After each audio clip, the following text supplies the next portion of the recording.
welcome you all to Unapa School Chanum, Imphal East, a fully residential school ranked Manipur #1 in All India School Ranking Awards 2023-24 by Education World in Co-Education Boarding School category. Academic session for 2024-25 will begin on 1st April 2024. Registrations are open for classes 4 to 9. Hurry up for registration.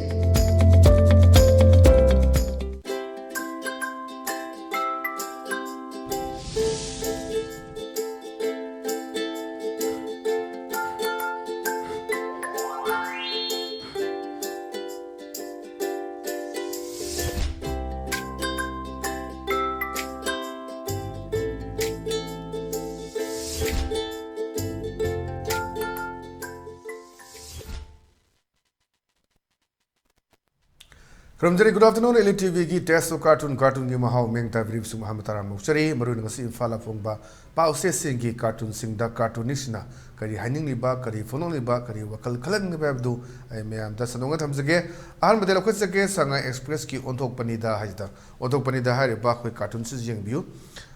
cartoon jam phajaba wahanthok leba cartoon am oidoi jngsagi khoi ki huran ba gari huran ba ma Paraga koi purak pane police station sida adang sai gari huran tuna hairak pa aduga police na hayo poto vitamina si kai haigeda gari huran bisna haibani Dimapur gi lambi da nungtegi gari meyam digi aini yadana pisa khoi ba sidi kashu tobu ngamde leimandaba dagi gari amasang gari macha amatang huralo ba engonda di amuk toiba na naiba phuba chaiba to mana haisi jum khana ningai e pone khoi gi traffic police na lupa tara chama tawdi te phadana degi kari social media da kari thagatna duga atai phamna iba meyam na tumin khangde be chari meyam ji kem tawdi kai adu man hai ji open secret ni Dimapur lambida dum hek horak pedagi hai tare akoina khangak pedagi dum hai tare moi si dum khai dana te khom dana khotna le rek mami sia ma chai ni pu kai ji yoksela ni na haji tong tong lup meyam thoi ni kuki da kenep kariu adu ada meyama sidagi im ki ke ki kari ki meyama ate to meyam lu khai launa Dimapur lambida di aina ya da basingna pasa khom be sidi kem to ngamde and lemon da badagi kari masam tang ura la bengu da di amuk to bana de pulis ngum hoi wanga mu da pandit sanu ko nanam do tatkira nang ha na sorak patuni police officer sina nang yam pandit sanu akhang yam sanu na fake ni haji kem da to ngamde ade khoi media da yam phajana khoi phongrabani magi receipt meyama godown tax kilo riba chahi mi lo riba on haji alugi mamal kyam jogre tilogi mamal kyam jogre meyam khangdabani ji kem haina de khoi je pochei tang da atopa state di lupa ma thawgi mamal lupa ni hengar pada irang thoim ne khoi si di balete di lupa manga chebe lete chu khoi makhiat khangde sengam khangde bi da dum longnei adagi khoi na heng pesa du yaudre na lupa manga du yaudre atopa pot am pa mena sengam ga mithai ga do pisan be de dukandar kangmu chu lo ga de adi sumda kadai degi humok pa nang suna khangde lupa tara chapi coin chatre haidana khoi manung sida loina mak chali RBI na lupa tara chapi no chatre haidana thingba tham su lai disna khoi khulak tadi lekai khulak tadi tara chapi coin ji kanam lo ga le tawri po sing se sai se ni khoi se dum mathong maram khangdaba gyan ta da morom da leibi mong dri lei se aduna toning to po tu ni aduna somna kanda national highway ni to meyam sini kanam to ngamde adiga highway protection force sem yu form meyam khana gre election me ada kari to ka da ba election manifesto da kari to ka da ba ji por amuk la ani adani adu police su chumdi chumba ad kai hai ngam dam nei padit sara ka nu wangang bada nanum da tatkira ha nangana phongluk pa chu yam phajaba cartoon ne thamjage mathang da leisina khoi thana lebaki loire dana haibadani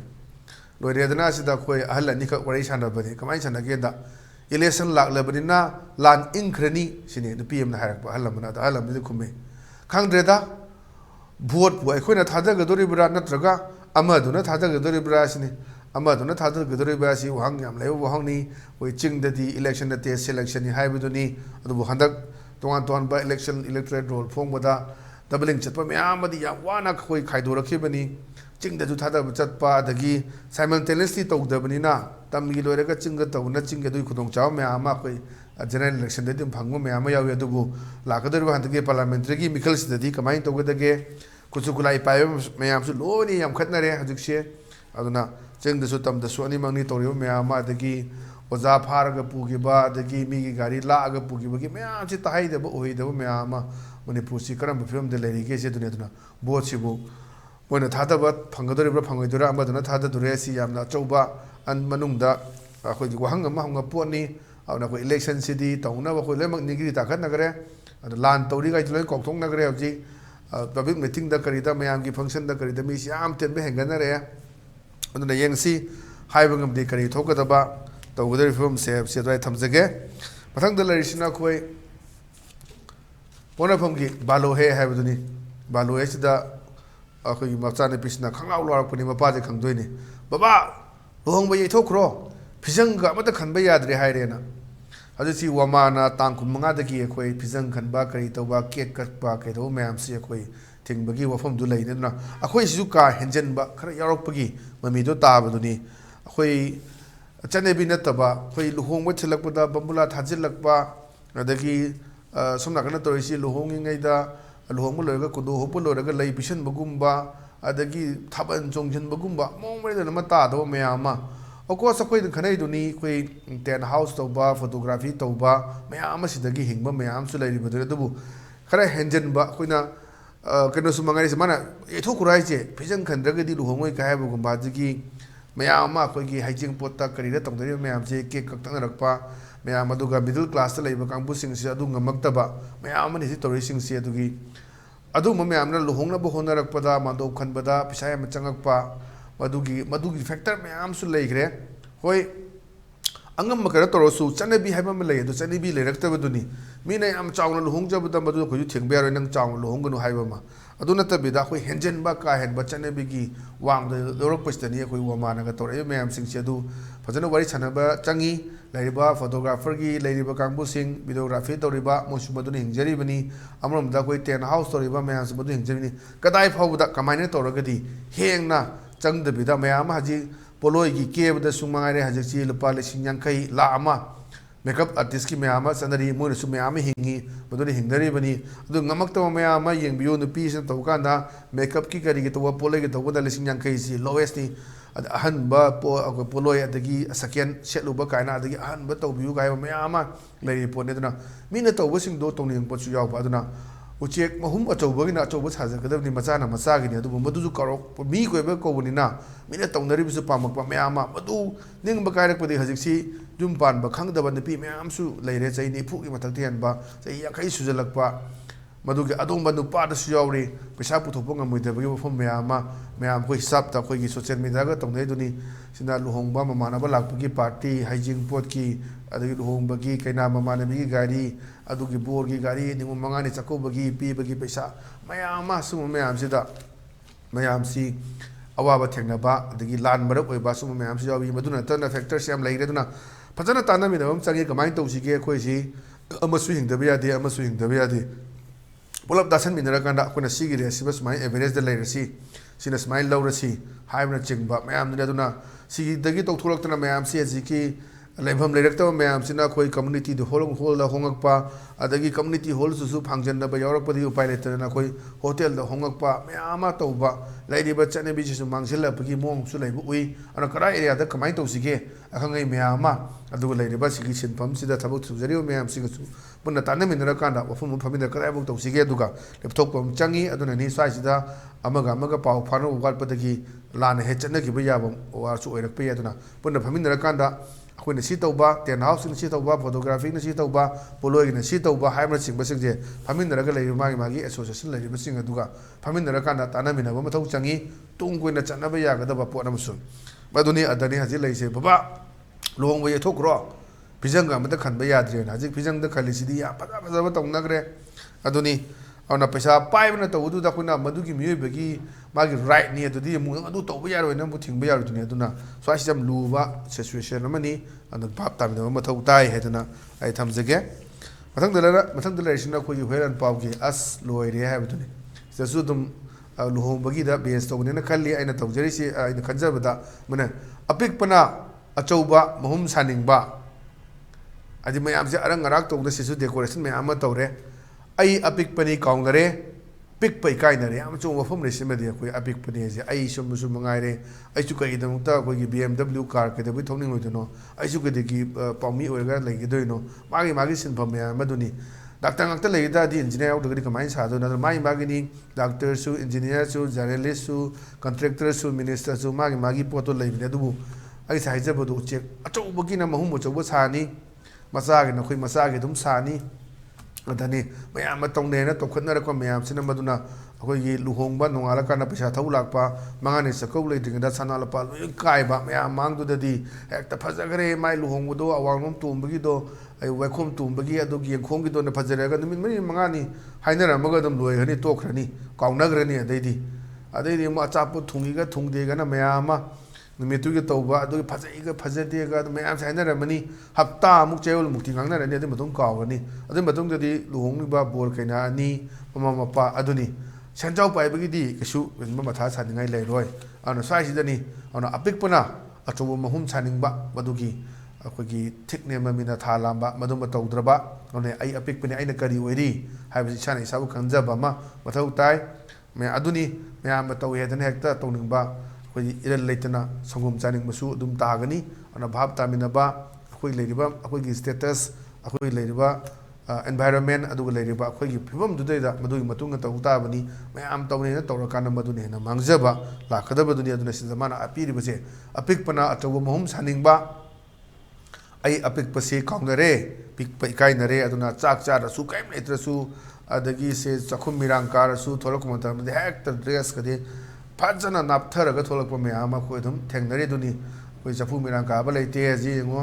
ꯂꯩꯁꯥꯕꯤ ꯃꯆꯥ ꯀꯔꯤꯝꯇ ꯍꯣꯠꯅꯕ ꯅꯠꯇꯦ ꯄꯥꯈꯪ ꯃꯆꯥ ꯀꯔꯤꯝꯇ ꯍꯣꯠꯅꯕ ꯅꯠꯇꯦ ꯊꯕꯛ ꯇꯧꯕꯁꯨ ꯅꯠꯇꯦ ꯑꯗꯨꯝ ꯑꯥꯏꯐꯣꯟ ꯄꯥꯏꯔꯤ ꯃꯌꯥꯝ ꯑꯃ ꯇꯧꯔꯤ ꯀꯗꯥꯏꯗꯒꯤꯅꯣ ꯀꯩꯅꯣ ꯍꯥꯏꯗꯤ ꯑꯗꯨꯝ ꯑꯩꯈꯣꯏ ꯈꯪꯕ ꯉꯝꯗ꯭ꯔꯤ ꯑꯁꯨꯝꯕ ꯃꯌꯥꯝꯅꯤ ꯑꯗꯨꯅ ꯑꯦꯀꯣꯔꯗꯤꯡ ꯇꯨ ꯑꯩꯈꯣꯏꯅ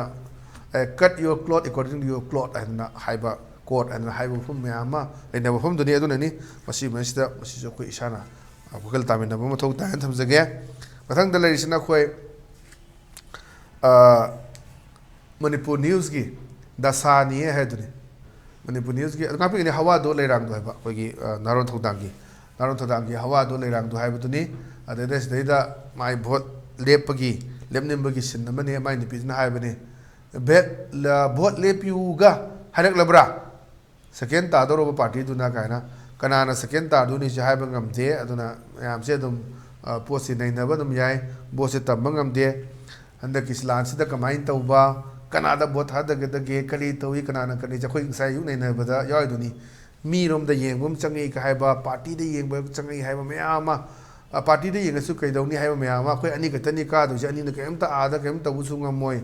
ꯍꯥꯏꯕ ꯃꯐꯝ ꯃꯌꯥꯝ ꯑꯃ ꯑꯗꯨꯅ ꯃꯤ ꯐꯕ ꯈꯟꯁꯤꯒ ꯍꯥꯏꯕ ꯃꯤꯒꯤ ꯋꯥꯈꯜꯂꯣꯟ ꯁꯤꯗꯩꯗ ꯑꯩꯈꯣꯏꯅ ꯀꯔꯤꯝꯇ ꯍꯥꯏꯕ ꯉꯝꯕ ꯅꯠꯇꯦ ꯍꯧꯖꯤꯛ ꯂꯩꯔꯤꯕ ꯏꯁꯨꯁꯤꯗ ꯊꯥ 10 ꯍꯦꯟꯖꯜꯂꯕꯅꯤ ꯂꯥꯟꯁꯤ ꯑꯗꯨꯅ ꯀꯅꯥꯅ ꯀꯔꯤ ꯇꯧꯒꯗꯒꯦ ꯍꯥꯏꯕꯁꯤ ꯏꯂꯦꯛꯁꯟꯗꯤ ꯑꯣꯜꯃꯣꯁ ꯁꯣꯏꯗꯅꯃꯛꯀꯤ ꯑꯗꯨꯝ ꯇꯧꯒꯅꯤ ꯄꯥꯡꯊꯣꯛꯇꯕ ꯌꯥꯔꯣꯏ ꯑꯗꯨꯅ ꯁ꯭ꯋꯥꯏ ꯐꯤꯕꯝꯁꯤꯗꯅꯤ ꯑꯗꯩꯗ ꯃꯌꯥꯝꯁꯦ ꯚꯣꯠ ꯂꯦꯞꯄꯨ ꯀꯥꯏꯅ ꯁꯦꯀꯦꯟ ꯇꯥꯒꯗꯕ ꯀꯥꯡꯕꯨꯗꯨꯅ ꯂꯦꯞꯄꯨ ꯀꯥꯏꯅ ꯍꯥꯏꯔꯛꯑꯕ ꯀꯥꯏꯅ ꯍꯥꯏꯁꯦ ꯑꯗꯨꯝ ꯀꯥꯔꯇꯨꯅꯤꯁꯁꯤꯗꯤ ꯈꯪꯉꯝꯗꯧ ꯃꯥꯜꯂꯤ ꯑꯩꯈꯣꯏꯒꯤ ꯁꯦꯀꯦꯟ ꯇꯥꯕꯁꯤ ꯀꯩ ꯄꯥꯔꯇꯤꯅꯣ ꯀꯥꯏꯁꯦ ꯃꯌꯥꯝꯁꯨ ꯈꯪꯉꯝꯒꯅꯤ ꯀꯅꯥꯅ ꯇꯥꯒꯗꯒꯦ ꯑꯗꯨꯗꯤ ꯍꯥꯏꯐꯦꯠ ꯆꯥꯎꯔꯥꯛꯄꯝꯗꯤ ꯈꯪꯉꯝꯃꯅꯤ ꯑꯗꯨꯒꯤ ꯄꯣꯠꯇꯨꯅꯤ ꯑꯗꯨꯅ ꯁ꯭ꯋꯥꯏꯁꯤꯗ ꯚꯣꯠꯀꯤ ꯃꯇꯥꯡꯁꯤꯗ ꯑꯗꯨꯝ ꯃꯌꯥꯝꯁꯤ ꯀꯥꯔꯇꯨꯅꯤꯁꯁꯤꯡꯁꯦ ꯍꯧꯖꯤꯛ ꯑꯗꯨꯝ ꯏꯁꯨꯁꯦ ꯚꯣꯠꯇ ꯂꯣꯏ ꯊꯥꯕꯒꯤ ꯃꯑꯣꯡ ꯑꯃ ꯎꯏ ꯃꯊꯪꯗ ꯂꯩꯔꯤꯁꯤꯅ ꯑꯩꯈꯣꯏ ꯄꯤꯄꯜꯁ ꯀ꯭ꯔꯣꯅꯤꯀꯜꯒꯤꯅꯤ ꯄꯤꯄꯜꯁ ꯀ꯭ꯔꯣꯅꯤꯀꯜꯒꯤ ꯂꯩꯔꯤꯕ ꯑꯁꯤ ꯋꯤꯠꯇꯤ ꯋꯦꯅꯁꯗꯦꯅ ꯋꯤꯠꯇꯤ ꯋꯦꯅꯁꯗꯦꯗ ꯍꯥꯏꯔꯤꯁꯦ ꯍꯧꯖꯤꯛ ꯏꯂꯦꯛꯁꯟ ꯃꯇꯥꯡ ꯉꯥꯛꯇꯅꯤ ꯂꯩꯔꯤꯁꯦ ꯃꯥꯅ ꯍꯥꯏꯔꯦ ꯏꯐ ꯑꯦꯂꯦꯛꯇꯦꯠ ꯀꯔꯤꯒꯨꯝꯕ ꯑꯩ ꯀꯥꯔꯕꯗꯤ ꯈꯜꯂꯛꯂꯕꯗꯤ U ꯁꯤꯌꯣꯔꯂꯤ can witness what I can ꯗꯨ ꯅꯣꯏꯅ ꯑꯩꯅ ꯀꯔꯤ ꯇꯧꯕ ꯉꯝꯒꯦꯗꯣ ꯅꯣꯏ ꯁꯣꯏ ꯎꯔꯅꯦꯕ ꯀꯩꯅꯣ ꯍꯥꯏꯔꯀꯥꯟꯗ ꯗ ꯏꯁꯨꯁ ꯂꯩꯔꯤꯕ ꯏꯁꯨꯁ ꯃꯌꯥꯝꯒꯤ ꯗ ꯄꯤꯄꯜ ꯄ꯭ꯔꯖꯥꯁꯤꯡꯒꯤ ꯑꯦꯟ ꯐꯣꯔ ꯃꯥꯏ ꯁꯦꯞ ꯍꯥꯏꯗꯣꯛꯈꯤꯕꯗꯨꯅꯤ ꯑꯁꯣꯏꯅ ꯑꯩ ꯏꯁꯥꯒꯤꯅ ꯑꯗꯨꯃꯥꯏꯅ ꯍꯥꯏꯕꯗꯣ ꯑꯩꯅ ꯚꯣꯠ ꯀꯥꯔꯗꯤ ꯑꯩ ꯀꯩꯗꯧꯒꯦꯗꯣ ꯐꯖꯅ ꯈꯪꯅꯤ ꯀꯩꯅꯣ ꯍꯥꯏꯔ ꯀꯥꯟꯗ ꯍꯧꯖꯤꯛ ꯂꯩꯔꯤꯕ ꯏꯁꯨꯁꯤ ꯂꯣꯏꯁꯟꯅꯤ ꯄ꯭ꯔꯖꯥꯁꯤꯡꯒꯤ ꯈꯟꯂꯤ ꯑꯗꯨꯒ ꯐꯣꯔ ꯃꯥꯏ ꯁꯦꯞ ꯑꯩ ꯏꯁꯥꯒꯤꯁꯨ ꯍꯥꯏꯕꯗꯨꯅꯦꯕ ꯑꯗꯨꯅ ꯁꯤꯒꯨꯝꯕ ꯀꯥꯔꯇꯨꯟꯁꯤꯁꯨ ꯑꯗꯨꯝ ꯏꯁꯥꯒꯤꯁꯨ ꯌꯥꯎꯗꯕ ꯌꯥꯗꯕꯒꯤ ꯃꯑꯣꯡ ꯑꯃ ꯂꯥꯛꯄꯗꯨꯅꯤ ꯑꯁꯤꯒꯨꯝꯕ ꯐꯤꯂꯝꯁꯦ ꯑꯌꯥꯝꯕ ꯀꯥꯔꯇꯨꯅꯤꯁꯁꯤꯅ ꯍꯧꯖꯤꯛ ꯏꯂꯦꯛꯁꯟꯒꯤꯁꯤꯗ ꯑꯌꯥꯝꯕ ꯂꯣꯏ ꯈꯨꯠ ꯊꯥꯔꯦ ꯍꯥꯏꯇꯥꯔꯦ ꯑꯗꯣ ꯉꯁꯤꯒꯤꯗꯤ ꯑꯗꯨꯝꯕ ELITE TVꯒꯤ ꯇꯦꯁ ꯑꯣꯐ ꯀꯥꯔꯇꯨꯟꯒꯤ ꯃꯍꯥꯎ ꯃꯇꯥꯡ ꯑꯁꯣꯏ ꯂꯣꯏꯁꯤꯟꯖꯔꯦ ꯃꯤꯠꯌꯦꯡ ꯇꯥꯕꯤꯔꯤꯕꯁꯤꯡꯕꯨ ꯑꯃꯨꯛ ꯀꯟꯅ ꯈꯨꯔꯨꯝꯖꯕ ꯂꯣꯏꯅꯅ ꯀꯥꯏꯅꯅꯕ ꯌꯥꯊꯪ ꯄꯤꯅꯕꯤꯔꯁꯤ